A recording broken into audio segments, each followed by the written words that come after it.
Tarrant County Master Gardener Association has partnered with the Tarrant Regional Water District to encourage water conservation. TRWD maintains 4 area lakes and pipelines needed to provide surface water to local water treatment plants so they can clean that water to meet drinking standards for our communities. There are currently 2.3 million people living in Tarrant County, and this is expected to double over the next 50 years. At SaveTarrantWater.com, you can sign up for free weekly watering advice custom to your location. There's also an event calendar where you can find information about future classes and workshops. So be sure and check out SaveTarrantWater.com to sign up for their free services. It's the great soils of North Texas. Some people would say it's great, some people would say it's bad, but hey, it's what we have, and so we have to learn to live with it. We're going to garden in the soils. The soils are going to be the most important thing that we do when we're gardening, is to get them right and to improve them as much as we can, and then to just simply understand what they are and what they offer us. So my name is Steve Chaney. I'm the horticulturist here in Tarrant County. All right, Daddy, which is this, soil or dirt? You know, that's been a long discussion for many, many years. Is it soil or is it dirt? Dirt's what you get underneath your fingernails when you worked all day outside, and soil is what you actually grow your plants in. So today we're going to talk a little bit about soil, a little bit about the soils that we have here, what we can do with them, and how we can improve them in order to garden, hopefully successfully. And I think that's the thing that we're all trying to do, our ultimate goal. It's not easy, but it can be done. You know, what is dirt? It's something that blows in the air every day, that comes in and gets in places that we don't want it. The soil is what we've got to do to get it out to grow in. Soil is an unconsolidated mineral or material on the surface of the earth, resulting from and influenced by the time, parent material, climate, organisms, and topography. That's a long definition for what soil is. Soil is actually what we grow our plants, our vegetables, our fruit, or everything that we grow it in the soil. And if we take care of the soil will take care of us. So average soil composition, you know, we would like to have a pore space of 50% and a solids of 50%. So that means 25% ideally would be water, 25% would be air, 45% would be inorganic. That's all of the different minerals and materials that are all make up our soil. And then ideally 5% would be organic matter. You know, sometimes we get that, sometimes we don't. Majority of the time we don't have that kind of percentages. We have in the heavy black clay, we have very little air. And that's one of the reasons why it's so heavy and sticks to everything. And red clays, it's just hard and it cracks because we don't have enough water in it. And then, you know, we get some sandy soils and some of the other soils in there that are all different. But ideally, though, you know, when we get back to this part of what we're showing here is the 5% organic matter. That's a goal, a lofty goal to reach for, but it can be done. According to Texas A&M's Soil Lab, the average homeowner in the state of Texas has 0.05% organic matter instead of 5%. So there's a long ways to go in order to get to that lofty goal of 5%. But again, it can be done. So don't give up on it. Don't think that you can't do it, because it definitely can be done. So anyway, we're going to talk a little bit about that today on how to get there. Relative size comparison of soil particles, when you stop and think about it, is kind of different. People often feel like the sand, you know, is so small and the silt is in between and the clay is the big particle, but it's just the opposite. The sand is actually the biggest particle we have. The silt is much, much smaller, and then the clay is the tiniest particle we have in the soil. So if you look in comparison, it's size-wise, sand would be like a barrel. Silt would be like a plate, and clay would be like a little dime, you know, that size comparison. So it kind of gives you an idea. You stop and say, well, sand is there's so much of it and it just sifts between your fingers. It's got to be small. Well, it's not, because you can fill something up with sand and then put some other things in it and it'll fill in between the particles. So the clay is so small, particle, that water has a hard time getting in it.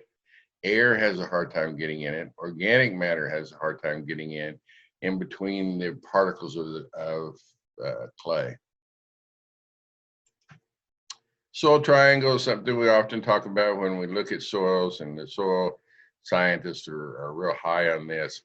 It just shows you the three different things that are involved in soil, and that's the clay percent, the silt percent, and the sand percent. So when you look at this, if it's completely clay, it's 100% clay. Or if it's got 50% clay, silt in it, it's a silty clay, or all the way down to silt. Or if it's 100% sand, or a sandy clay. Ideally, if we were going to find something that would be perfect, it would be somewhere here in the middle, something in a loam, a little bit of clay, a little bit of silt, and a little bit of sand. Even get down to sandy loam, that's kind of one of those things you really hope for, but very few people actually have. But you can just look at the different percentages. And when you do a soil sample, which we're going to talk about in a few minutes, that is what they will tell you. They'll break it down on the soil triangle and give you percentages of what you have. So it may be coarse, maybe medium, maybe fine, maybe a combination of all the above. When you look at the general soil map of Texas, it kind of gives you an idea of how many different types of soils are out there. As we can see here, all these different colors are all different types of soils. In Tarrant County alone, we have 77 soil types. Can you imagine that? 77 completely different soil types just in the one county. So this kind of map just kind of shows you a little bit overall of what's going on, the different clays, the different sands, the different wet areas. So it's kind of interesting to look. You can go to NRCS, it's the National Resource Conservation Service. It's a part of the Department of Ag, and they have all the soil maps so that you can actually go get a current soil map and look at your piece of property you're thinking about buying in middle of nowhere, and you can look it up and it'll tell you exactly the soil types that you have there without even going there. So it's kind of interesting when you look at it from that area. All right. We talk about, people call in the office all the time. They ask our master gardeners and they said, what should I do with my soil? Can I change it this? What kind of fertilizer should I put in it? All of those different things. And the first thing I always say is, have you had a soil test done? And they said, nope, don't even know what it is. Or, yeah, I've heard about it, but I don't want to spend the $10. I'd rather go put some $10 more of flowers in or something, So this is kind of my idea of what, when people say no, I said, what? Really? You got to have a soil test. Otherwise, you're just guessing. So how do we evaluate soil fertility? Now we're going to talk about soil tests. The soil test is the key to the nutrient management. Otherwise, we have no idea. People call me and they say, Steve, you're the expert. Tell me what kind of fertilizer I should put down. And my reply is, if you don't have a soil test, your guess is as good as mine. And they said, well, how can you be guessing? You're the expert. I said, well, the reason is I'm only guessing because I don't know what you have in your soil. I don't know what you've done to your soil. I don't know what the people did before you. I don't know if it was farmed at one time. I don't know if it was covered up a landfill. I don't know any of that stuff. So really your guess is as good as mine, because at least you see it, you mow it, you do whatever you need to do. So the soil test is the key to the nutrient management. People say, hey, can I get one of the soil test kits at one of the box stores or one of the nurseries? Yeah, you can. It's not as in depth. It doesn't give you as much information. And yes, it's better than a guess, but when you stop and look at a soil test that you're going to do maybe once every year or once every other year, and it's 10 to 12 bucks, and you're looking at buying a soil test kit for $12 to $15, and then you have to replace the stuff in it all the time, it doesn't really make sense. So think about doing it at one of the soil labs. Obviously, since I work for A&M, we suggest A&M soil lab, but there are others out there. So the soil test, what it is, it's a chemical extraction that provides an index to estimate the ability of a soil to provide nutrients for plant growth. It can identify the degree of deficiency or sufficiency of a nutrient. And that's the thing, we want to have we want to have a soil that is feeding the plant. We don't want to be feeding the plant all of the time and giving it other nutrition, because we need to walk away from it sometimes. We can't always be there, and so we need to let the soil take care of it. That's what it's designed to do. So taking soil samples, there are lots and lots of ways of doing it. We're going to show you a couple of different quick ways, but this is a soil probe, and that's a little bit of PAM. You can use all different kinds of things, but all they're using that is just to put a little bit on the probe so that it'll go into the ground easier. They're only as accurate as the samples on which they're based. Soil samples, when you go out and you divide up the area that you have, if you're doing acreage, may divide it into an acre or a half an acre, or whatever's easiest for you. If you're doing a home, you may divide it into the front yard, backyard, or front yard and side yard, or front yard and vegetable garden, or whatever it may be. So you can get an idea of what's going on. The samples must be representative of the area to be cropped or to be used. And then, so we're going to go in and use that soil probe to push down into the ground and get a sampling of what's going on in that soil. So again, we push it all the way down in, it's going in, 10 to 12 inches. And then we pull it out, and you can see the soil cores there. And so that's how far it went into the ground. And you see, if you took it out and really looked at it and broke it down, you see a little bit of difference in the different layers of it here. Here we're getting closer to the top, and so it should have a little bit more topsoil. Here it should have a little bit more secondary soil, and here it should have a little bit maybe not so good soil, the original parent soil. Once you get it out, then we put it in a box, we put it in a baggie, we do whatever.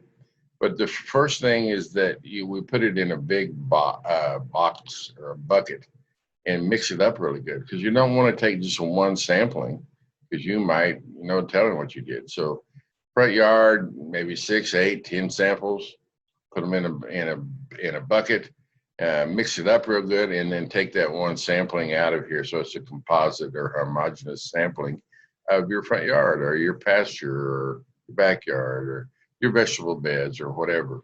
So once you get that, then we send it into A&M to the lab, and they take care of that. If you don't want to use a soil probe, or an auger like they have here, you can use a trowel or a spade. A lot of people at times will suggest a trowel if you're doing a lawn or turf, because they don't want to mess up their turf. So you can take a trowel and just push it in kind of at an angle and get down 3 to 6 inches, and then lay that piece back over, get a third of a cup or so out of there, and then lay that piece back down and push it back so that you never know that you tore it up. But that's a lot of times where the auger or the tube come in. Or you may use a big shovel. It's up to you, whatever you want to do. 6-inch composite sample. Normally, recommendation is 4 inches for sod. Whatever you want to do, but you want to get somewhere in that 3 to 6 inches is where you're going to get your soil sample from. Routine test is what most people do. Gives you your soil pH, your salinity, your nitrates, and your macronutrients. We're going to talk about that in a second. Micronutrient test is additional. It's zinc, iron, and magnesium, and copper. Other tests may be boron, salinity, lime requirement, texture, and even organic matter. You may want to do that when you start off to have a baseline of, well, is your organic matter at that 5% we'd ideally like, or is it at 1%, or is it at 0.05 like the average person? So that you'll know how you're going to work towards that. Taking good soil samples, again, taking cores in various different places so that we get a homogeneous, put it in a bag and mail it immediately to the lab along with the form that comes on it. And then that way you'll be able to get it to them. It'll take about a week there, depending on how backlogged they are. And then they'll be able to send you a soil sample telling you everything that was going on that day. Now, when we talk about that, one of the things that's really important to think about is it's no different than you going out and taking a snapshot of a flower. It records what's going on at that time. But we also have to think, did I do anything to skew this analysis in the last 30, 45 days? So I want to take a soil sample when I've not done anything to the yard, any additions in the last 30 to 45 days. So now we got the soil sample, we sent it in, we waited a week or so, and now we got it back. And here's what it shows. So we'll start here at the top. 8.9 pH. That's very, very strongly alkaline. It's not out of kilter for our area. As you get farther out west, it gets even higher sometimes. But that's a very alkaline soil, so we have to look and say, okay, if I'm going to grow azaleas or I want to grow something that is a acidic loving plant, I'm going to have a really tough time doing that. And so that's telling me, well, maybe azaleas are not the best for our area. Maybe camellias are not the best. Maybe rhododendrons are not the best. Maybe I need to find a plant that likes alkaline soil a little bit more, but gives me that same color bloom or the same color foliage or whatever I'm looking at, because I can't change it very much. Conductivity is 138, so that's basically none. So that's showing you that your electrical conductivity of your water molecules in there are good. They're even and not really high. We get down to the first one as far as your nitrogen or your nitrates. That's 7 parts per million. So everything is in parts per million, ppm. And then you come over here to the scale and actually look at it, or the graph, and you can see that's very, very low. It's quite a bit low. And so we need to figure out how to get that higher. And so you come over here and they recommend 0.8 pounds of nitrogen per 1,000 square feet. So, if you roughly know that when you measured your yard that it was 2,000 square feet, then you need a 1.5 pounds of nitrogen. And we'll talk more about that in a minute. Phosphorus is at 10, and again, that's parts per million. The critical level where we would like to try to get it to so that our levels are right here on the critical level or right here below it, because the critical level just tells you that this is the point which no additional nutrients are recommended. It's not critical that it's going to die or anything. It's just critical to get it to that so that it has everything it needs. So you can see that nitrogen is low, a long ways away from it. Phosphorus is a long ways away from it. Potassium is a long ways away from it. So they're suggesting 0.8 pounds of nitrogen, 3.1 pounds of phosphorus, and 3.2 pounds of potassium. And we get over to calcium, it's 1809, that's parts per million. So it's a little bit above the critical level, so there's nothing suggested there, nothing to worry about. Magnesium, 298, sulfur, 21, all right, just a slight bit over the top of that. Sodium is 181. It's a little bit below critical level, but that's good. That's one of the few chemicals that we don't want it to ever get to that, because we don't really need excess salt in their soil. And then iron and zinc and manganese and copper, you can see it, all that. And then a limestone requirement if it should need any lime. So when we come back over here to this, then we have to look, here's the recommendations, but do we need it today? Do we need to rush out and get all of those today? Not necessarily. That's just saying we need the amount to get it up to this level. So anytime that I add fertilizer means that I have to water it in. So if I'm in a period of time where I've got a water shortage, then I may not want to go adding fertilizer right away. Or if I know that my plants are really suffering, I may go back in and add a third of it, fourth of it, and do that, and give it smaller meals out over a longer period of time to eventually get it there. But it's something to think about. Here's one for a garden. So again, it's, here they're showing a crop garden. It's 7.4 pH, so it's just slightly alkaline. Quite a ways below the 8.9. Conductivity is slight. Nitrate's 17, so it's better than that other one was. But this is now where a lot of times when you see an issue, phosphorus is at 1,109 parts per million. Critical level is 50, so it's way, way over. It's almost to the excessive point. So we want to make sure that whatever we add, we don't add anything that has phosphorus in it. Potassium is 748. Again, that's almost the same. We don't want to make sure that we're not adding any phosphorus or potassium. Calcium is extremely high at 7,100. So that's telling us, you look at what we have in the soil, maybe an issue of what kind of fertilizers we're putting, or what other soil amendments we're putting, or that we just have a very calcium-rich soil that we don't want to add any more to it. And then you get down here. At the bottom, it tells you apply an additional 1 pound of nitrogen square foot every 4 to 6 weeks as needed. Phosphorus is highly elevated. Avoid phosphorus-containing fertilizers and organics for the next 5 years. That's so high. They're telling you right up the front, for the next 5 years, you don't need to put anything down. And you might even want to retest it annually to make sure that, it's not coming from somewhere else or coming from the water or whatever it may be. So again, that's what the soil samples are going to tell you. It's a fairly easy graph to read, and it's well worth the $10 or $12 that you took to pay for it. So we're going to talk a little bit about soil pH, the master variable. It's a measure of the hydrogen ion activity. So the pH scale goes from 1 to 14. 1 is the highly acidic, 7 is neutral, right in the middle, and 14 is the highly, highly, highly alkaline. Remember that a pH unit change is a 10-fold change in acidity or alkalinity. So that means if I'm here at 7 and I go to 8, 8 is 10 times more alkaline than 7 was. If I went up to 9, that's 10 times 10.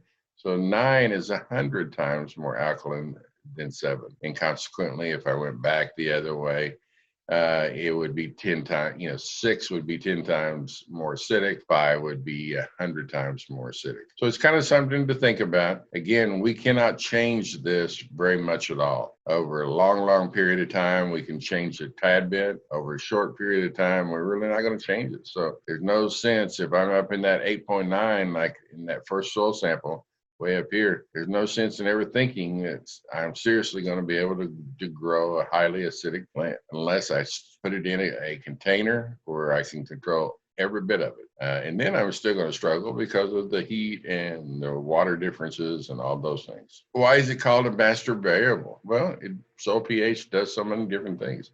It controls the soil microbe activity in the soil. Without the microbes doing their work, we've got essentially a dead soil. It controls the nutrient exchanges, so that's important. The nutrient availability, it can lock up. You may have all of a particular chemical you could ever use, but it's locked up because of the pH variable. The gaseous exchanges, the chemical degradation, and the CEC. Range of alkalinity, to give you an idea, if we get to 8, which is that other one, that first one was 8.9. it's too alkaline for most plants to even grow. So that's 8.9 just right here. It's, it's going to be tough to do anything. It's a arid, semi-arid area. When we get down to 6 or lower, it's actually too acidic for most plants. There are some that like it. Blueberries love it. Strawberries, rhododendrons, some of those things really like that, but they don't like it too low. So it's kind of looking and understanding what the pH is telling you. So here's the pH measurement scale, which I thought was kind of interesting. If you get up down into the 0, that's the same thing as battery acid, hydrofluoric acid. I mean, it'll just eat it up. 1 is hydrochloric acid. 2 is lemon juice or vinegar. 3 is grapefruit. 4 is tomato juice. Soft drinking water is 5. Urine or saliva is 6. Pure water is 7. And you think pure water, that's got to be great. Well, sometimes it's not, because in order to get pure water, you're taking everything out of it, and you put it in some of the, pure water in some of the old cast iron pipes and stuff that we used to have, and it'll destroy them because it tries to pull all the minerals out of the construction of it in order to not be just pure. So you get up into 8, that's seawater, 9, baking soda, all the way up into bleach and liquid drain cleaner. So if you got something in the 14, we're in trouble. So don't worry about that. I've never seen that except in the lab. All right, relations to pH. We talked about the availability of nutrients. This is kind of interesting when you think about it. Is here we are at neutral, and so we've got plenty of nitrogen. But if we get too alkaline, it starts narrowing down. And if we get too acidic, it starts narrowing down. We still have plenty of nitrogen there. It's just now becomes locked up due to the pH, and it can't be accessed by the plant. Same thing with phosphorus, potassium. The higher you go, there's plenty of it. The lower you go, the less of it's available. Same thing with sulfur. We're using sulfur to drive it down, and limestone to bring it back up. Calcium, really drops when you get down but much below neutral.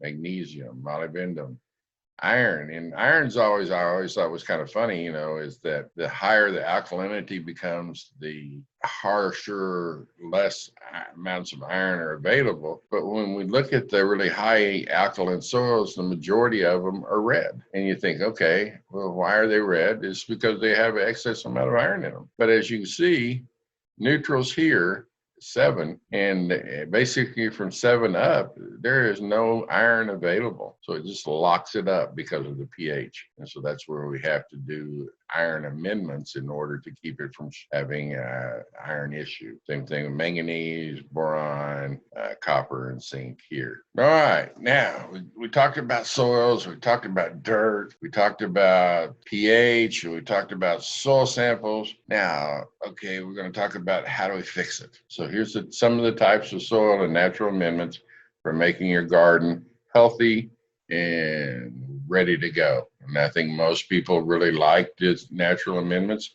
Most people like the organic methods, and that's great. Doesn't mean that if you choose to go inorganic, doesn't mean that you're a terrible person or anything. It just means that's the way you chose to go. So we're going to talk a little bit about some of the natural amendments and some of the natural ways of doing it. So the number one, the best way is compost. That's just simply adding organic matter to you. So, when we can buy it in bags, we can buy it all different kinds of things, but somebody has to make it. You can make it in your backyard, and that's fine. But if you need lots of it, you're going to have to get it in a commercial facility. So these are commercial windrows, and it's just long rows that the wind can kind of move around a little bit, room in between for a tractor to go up and down. Some of those can be 6, 8, 10, 12, 15 feet tall. And the tractor goes down here and he turns it to the left or turns it to the right, depending on how he's got his blade set. And it sits there and starts breaking down for X amount of time. And then he'll come along again and turn it again, either left or right, so that the bottom becomes the top and the top becomes the bottom to help keep it from breaking down to finish and make good compost. Home compost, same thing. It's just in a lot smaller area, a lot smaller quantity. It's just simply broken down, decomposed organic matter. It's a soil enrichment product. You can't beat that. Hands down, that's the best soil amendment you can do. That's just adding organic matter back to the soil. And the reason you say, well, why is it so good? At some point it was alive. It was a leaf, it was a twig, it was a branch, it was some fruit or whatever it may be. So it has all of those nutrients that we need for the plant to grow already there. And so we just decomposed it, put it all in there so that we can use it again. Home composting. So, this is a long, lengthy talk about it or description about it. But basically, if you want a healthy, productive landscape, the first thing you got to do is build a great soil. It's not quick. Even if you got all the money in the world, it still takes time. Most of them, gardeners make the mistake of looking first to, okay, what kind of fertilizers or what kind of magic tonic or what kind of miracle working concoctions can I put on to make it a great plant?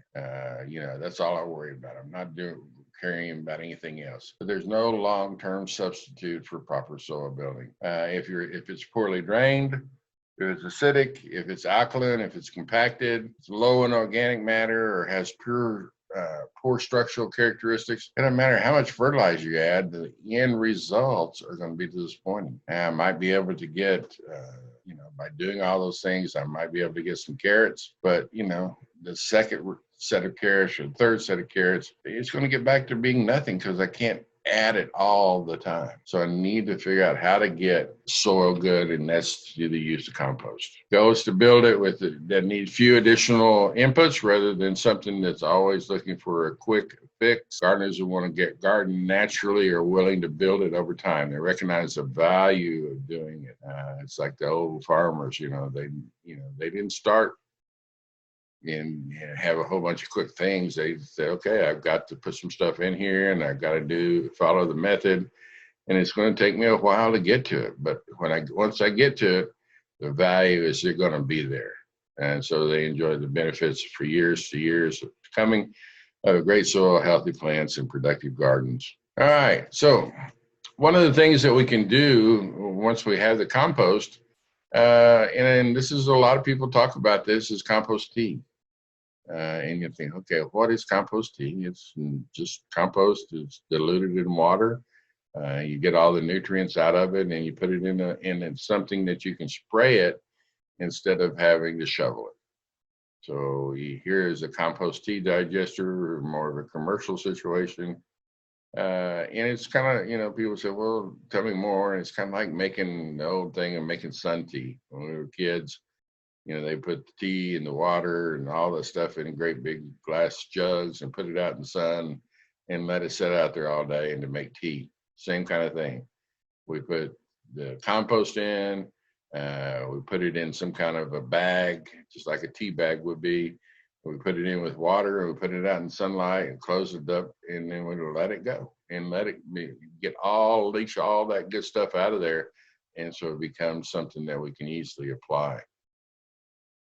Yeah, you may not have a big one like that, so you may have to go something smaller. So here is on your left is a semi-commercial. It's still done by a homeowner, but it's a little bigger than normal. Here's a smaller one, more of a homeowner size, where you can put it out and add the water to it and add the things to it. You've got some vents, and then you open up the piece down here and let it come out into your jug or whatever you're going to spray it with. And that's a great way of doing it. Now, if you got a big garden or you got a farm or something, and you may want to put it in a great big spreader. And then that way you can drive down and spray acres or hundreds of acres or even an acre, as opposed to just going out and spraying, 100 square feet in your backyard. One of my favorite ways of doing composting or adding organic matter to it is just spreading the finished compost over a soil. So if I know that I want to make a new bed or I want to make a new garden bed or whatever, I go out and it's all grass right now. I don't want to have to go use chemicals. I just simply go out, mow it low, and put some newspaper and cardboard over it, and then put a lot of finished compost over the soil, spreading chopped up non-composted materials over it as well, and just kind of make a lasagna effect across there. Water it in good, and then just walk away. That way I don't have to do a lot of digging. I don't have to do a lot of tilling. I don't have to do a lot of work. I just walk away. And then that breaks down. And then in 3 or 4 or 5 months, I can come back and I can just dig right into it and plant my plants, and I don't have to worry about it. So it's a great way of doing it. So sheet composting, look at it and see.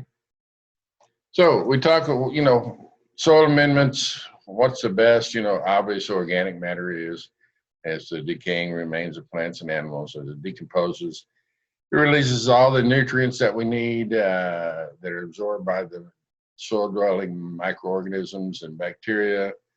And that's what we want it. That's what we want it to be. So again, that's got to be the best one.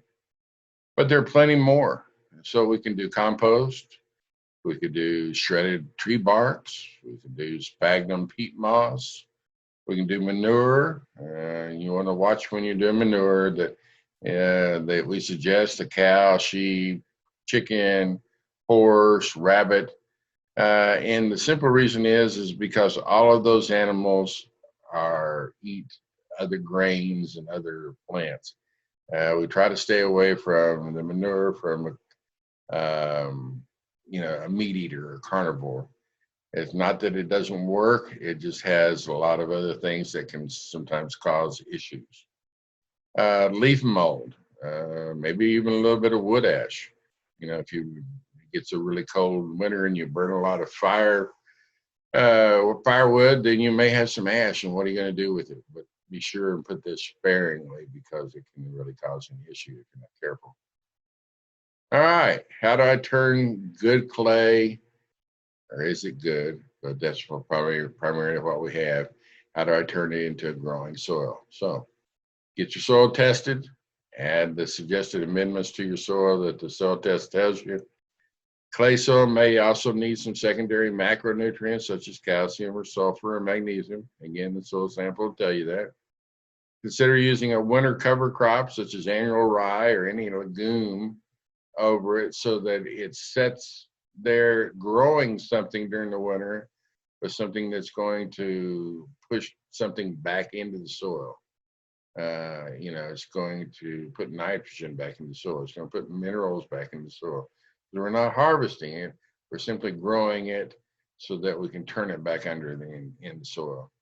When starting new beds, consider using the lasagna method like we talked about on the sheet composting, so that you have different layers. What does it mean, amending your soil? It means simply putting material back into the soil, changing the physical nature of it, reducing compaction, aerating the soil, allowing water and nutrients to move easily through it and reach plant roots. That's a big thing. And the more that we can do that, the better off our soil is going to be. Better off our soil is going to be. That means the better off our plants or whatever we're growing is going to be.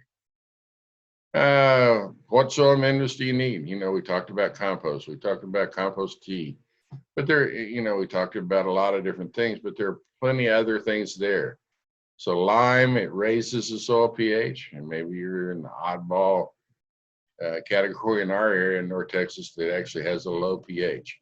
You may need to raise it a little bit, or you may want to put sulfur on it to lower it a little bit.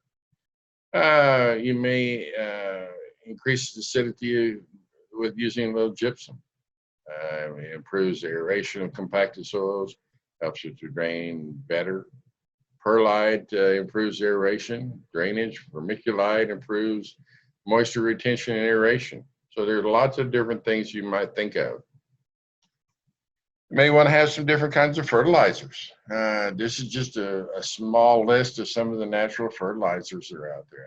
Alfalfa meal, great addition. Adds 3% nitrogen, so it just gives it a little taste, a little bit of something adding to it without having too much. So we don't have to worry about putting a lot of water on it because we're worried that it's going to burn the lawn or burn the plants. Blood meal, 12% nitrogen, so that can be good. Bone meal, 12% phosphate or phosphorus. Corn gluten meal, 10% nitrogen. Cottonseed meal, 6% nitrogen. Feather meal, and we'll talk more about this in a minute, but it's a very, very slow release, 12% nitrogen. Fish meal is 10%. Fish emulsion is 5%. Green sand is 5% potash, or it's very slow release. Kelp meal, gypsum, lime, soft rock phosphate, potassium, magnesium sulfate. So there are lots and lots of natural fertilizers to think about. So here we are going to talk about a few of them. It's just kind of what you see when you go to the stores or you go to some of your organic markets. You may have feather meal. Feather meal is made from feathers, obviously, is what it says. So it's when they clean up in a chicken house or a duck house or whatever. And it's 12% nitrogen. You may have cottonseed meal when they're processing the cotton, and the rest, the leftovers from the seeds and stuff. It has a little bit of nitrogen, has a little bit of phosphorus, and even a tad bit of potassium. Fish meal, leftover from when they're canning up all of the tuna or whatever it may be. So that can be good.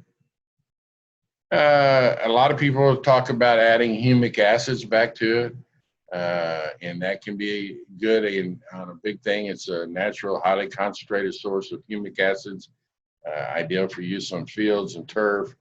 It increases and enhances the nutrient uptake, stimulates good microbes in the soil that greatly benefit the plant health. And so that's usually done in a liquid form and sprayed on, but it can be done in a pelletized form as well. So that's something you may want to think about. We talked a little bit earlier about green sand. Green sand is good. Is it the first one to add? Probably not, because there are other things maybe a little better. But that may be something to fine tune a particular soil. Soybean meal, processing soybeans. Blood meal, a lot of good nitrogen there. Then I got all things. One of the neat things that we've from A&M have used and talked about for a long, long time is expanded shale. Expanded shale is simply shale rock that's mined. A lot of it's mined down south of Dallas. And then they break it up into different sized pebbles, all the way down to BB size if you want it, but most of them are going to be the size of a small bean. And then they run it through a kiln. It's kind of neat because they start at one end and run it through a kiln. It's 1800 degrees, and when it comes out the other end, it's expanded, and it actually has some air pockets in it. So I often talk about that as being a popcorn kernel and a piece of popcorn. You try to chew on a popcorn kernel, it's going to break your teeth. You chew on a piece of popcorn, it's good because it has the air in it. So, expanded shell, you add one time, it's a little expensive, but you never have to add it again. And so what it does, it gets in between the clay particles and opens them up just a little bit so that air and water can get in between. And then all of a sudden that clay particle becomes a great soil. So consider expanded shale.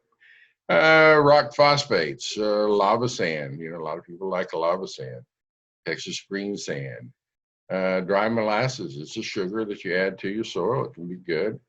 Alfalfa meal, sulfur and potassium and magnesium. Maybe again blood meal or green sand or bone meal. Just remember, anytime that when we start adding blood meal or bone meal, that's very much organic. Sometimes blood meal can draw in some other animals because they like the taste of it. Sometimes bone meal can do the same thing, so be careful there. Here's one. See, this has got sphagnum peat moss. This has got a mushroom compost. A lot of people talk about mushroom compost. This really can be good, and it can really give you a big boost in your soil, but it also can be very hot. And we want to be careful that we don't get something too hot that it burns the roots of the plant. Sphagnum peat moss is good. A lot of people like peat moss. You just got to remember what peat moss is. It's a material that got compressed and then solidified down. And so when they dig it up and cut it out in great big bales. And then you pull it apart. You buy a bale of it, you pull it apart, shred it, and then you soak it forever trying to get it hydrated. Once you get it hydrated, it's really good. It holds a lot of water. But if it ever gets dry and you have it out here in the middle of it, you mixed it in out here and it gets too dry, then you may have pockets that you can't get rehydrated. So you be careful on using that. Again, mushroom compost is a great addition as well. Great gardens begin with great soils, and it takes somebody working it to get there. All right, so we've talked about what kind of soils we have. We talked about some of the amendments. We talked about soil samples. We talked about some of the things that are there. Now, one of the things that we've got to do sometimes is to get it in there. We can do the sheet composting where we just let it sit, but sometimes we have to go in and till it. So here's the advantages of tilling. Fast and easy way to mix soil or add organic matter. It's a great way to aerate the soil, and it's a great way to get nutrients released. So you think, wow, okay, then I should go out and till everything, right? Well, not necessarily, because the disadvantage is it destroys the soil texture. And so you stop and think about it. You got soil texture built, you got earthworms, you've got all these different things in there. And now all of a sudden we come in with this great big tiller that's just tearing everything up. So it can actually cause some more issues than it sometimes is worth. It'll tear up earthworms, it'll tear up other soil life. Every time that we've got the organic matter down into the soil, and then we go in and till it, we bring some of that back up to the top. Well, then that starts breaking down faster in the heat or water on the top. So it actually makes the water, soil matter, deplete quicker. Brings the weed seeds to surface. We've got plenty of weeds in the ground. We think we got them under control, and then you go out there and you till your garden up, and you come back, it gets a little bit of rain, come back out there a couple of days later, and you find out, I got weeds everywhere. Where'd they come from? Well, it's because we tilled it and brought it to the soil or to the top. And then last but not least, it can create a hard pan, because if we have a really heavy clay and that goes down, feet and feet and feet, and we go in and we till down 4 inches or 3 inches or 6 inches, and then we stop there because that's as far down as the tiller gets, then we have this nice soil on top. Sometimes we'll create a hard pan underneath there where, we've got a hard pan here and we've got the 6 inches of soil up here, but it's just like having concrete or creating a bathtub down here. So we want to make sure that we don't do that. So if you can, stay away from tilling as much as possible. It's quicker, but it's not always the best. If you're going to till it in, you till in raw organic matter, such as manures, leaves, straw, sawdust, any other kind of organic matter you can find, and put it in the fall when you're not going to do anything. You're just going to let it sit there and break down and get really comfy and take a long nap, kind of like a bear during the winter. And then ready to come out. Bear comes out in the spring. He's hungry and kind of in a bad mood because he hadn't eaten anything for several months. So and there's nothing much left after everything's broken down. That's what you got. So it's going to come out and it'll be ready to grow. It'll be ready for some soil amendments. It'll be ready for some care. And then you can go. So also can be turned in with a garden fork.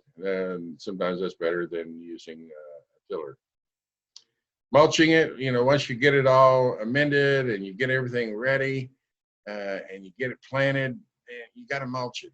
Whether it's a vegetable bed, whether it's a flower bed, it's whatever. mulching is extremely important. Even if it's in a pot, a container, mulch it. Biggest thing is it deters weeds. Because if it's mulched heavy enough, there's no sunlight hitting it, then you've got very, very little weed growth. Moderates the soil temperature. We want to keep the soil temperature as low as possible, especially during the summer, because you get 105, 110 degree day, and you got a soil that's not mulched, this is bare to the sun. The temperature of that soil, the top 2 or 3 inches, can get up to 140, 50, 60 degrees, and that'll burns all the roots up.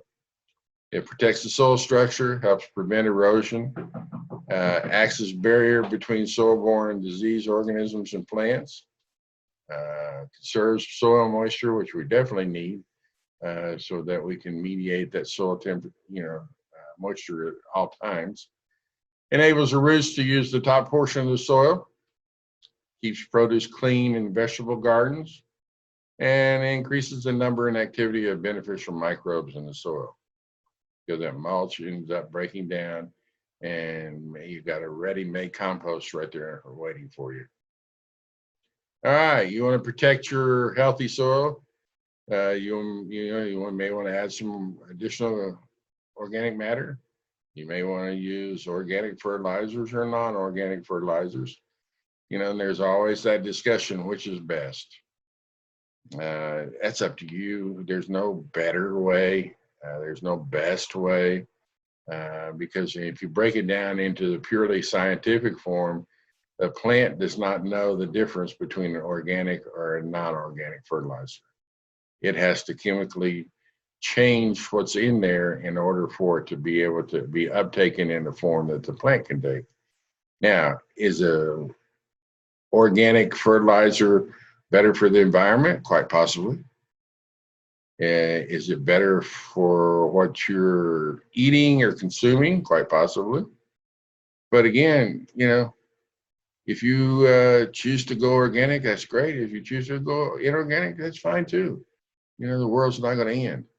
Moderate use of chemical fertilizers, if you're going to use chemicals, the least that you have to put in. Minimal tilling. Don't step and trot on the soil, because the more you walk on that soil, the more compacted you make it. Be sure and mulch it. And then again, if you're going to have to use a pesticide, use it only when necessary, and use the least toxic pesticide. People call and they say, well, I have aphids or I have whiteflies. What do I use? And I always tell them, put a nozzle, a high pressure nozzle on your hose and use some water first. See if you can wash them off. And I said, well, where do they go if I wash them off? They go in the soil. Or don't they come back? Yeah, they do, some. But, if you wash them off enough times, eventually they'll say, hey, I'm done with this guy's yard. I'm going next door, because he doesn't even have a hose. And then leave you alone. So, something to think about. Microbes feed your plants. Again, like we talked about at the beginning, we want to feed the plants. We don't want to, we want the soil to do it. We don't want to be the one that's feeding the plant all the time.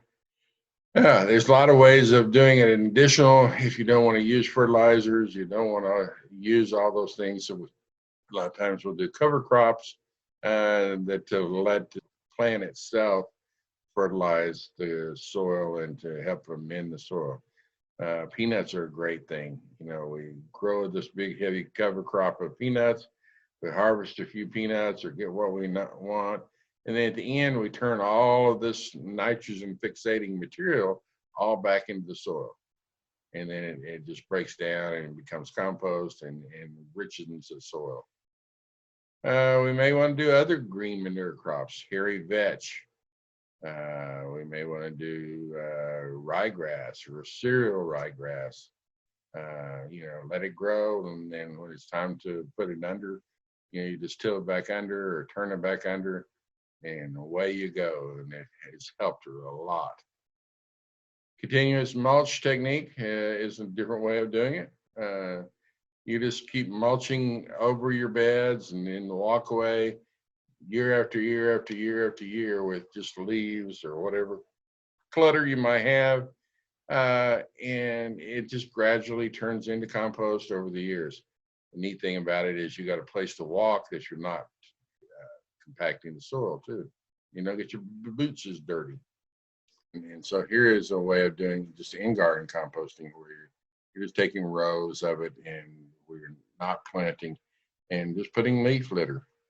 You can build raised beds and fill the trenches with leaves, and that works really well.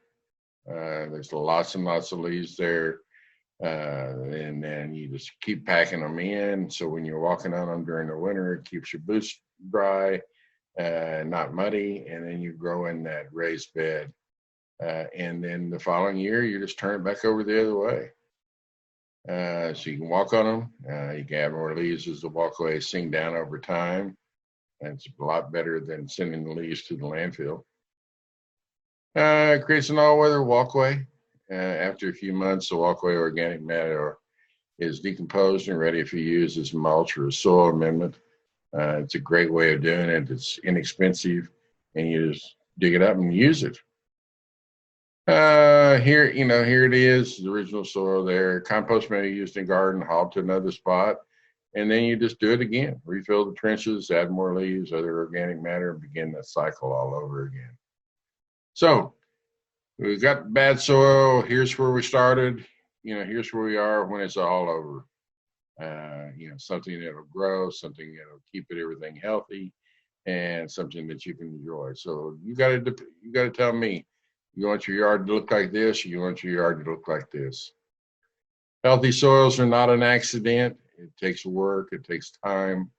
But once you get up there, then you can sit back and enjoy all the work that you did. So last thing is to think about it when we look, we talked about growing vegetables and flowers and all those things, but look at our turf. So a lawn with a hard compacted soil and shallow root growth here. And so that's what, then we get a cold or we get drought. That's why your grass dies so quickly, because the roots are very, very shallow.